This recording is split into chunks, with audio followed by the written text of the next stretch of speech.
আমি তোমার হতে চাই, এটা মিথ্যে কোনো গল্প না। পুরনো দিনের জোছনায় ফিরলেন শাকিব অপু, নতুন করে শুরু করলেন আবারও। বাংলাদেশি চলচ্চিত্র অঙ্গনে আবারও আলোড়ন তুলতে এক চমকপ্রদ সংবাদ। দীর্ঘ বিরতির পর আবারও একসাথে পর্দায় আসতে চলেছে টলিউডের সুপারস্টার শাকিব খান এবং জনপ্রিয় নায়িকা অপু বিশ্বাস। দর্শকের কাছে বহু আলোচিত এই জুটি ফিরে আসা যেন স্বপ্নের মতো। অপু বিশ্বাস এক সাক্ষাৎকারে আবেগঘন কণ্ঠে বলেন, ভাবিনি শাকিব খানের নায়িকা হতে পারবো আবারও। পরে আমার এখনও কোনো সিনেমা রিলিজ হয়নি, আমরা দুজন একসাথে কখনোই কোনো ছবি করিনি, কিন্তু এখন আমরা এক হয়েছি, তাই আবারও শাকিবের সাথে ছবি করতে যাচ্ছি। শাকিব আর আমি আবারও জুটি বেঁধে ছবি করব, এটা যেন কল্পনার বাইরে। এই কথা গেল যেন বিনা বাজনায় বাজানো এক আশ্চর্য সুরের মতোই আঘাত করেছে আরেক নায়িকা শবনম বুবলির মনে।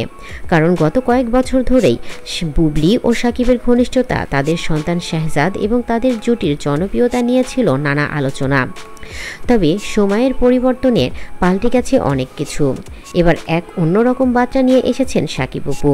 ব্যক্তিগত জীবনের বহু উত্থান পতনের পর তারা এখন একসাথে।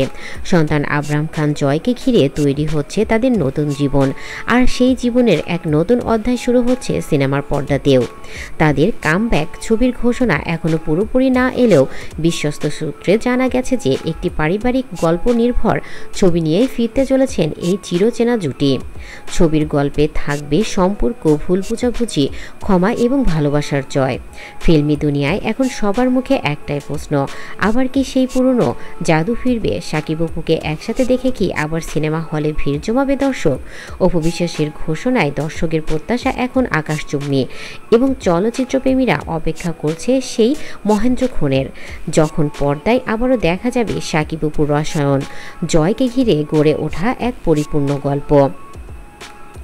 একটা সময় যাদের বলা হতো টলিউডের রাজা রানী, তারা আবার ফিরছে। এ যেন সিনেমার বাইরেও এক সিনেমার গল্প।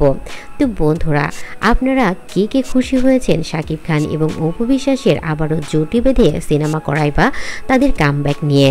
আপনারা কে কে তাকে পছন্দ করেন অবশ্যই কমেন্টসে জানিয়ে যেতে ভুলবেন না।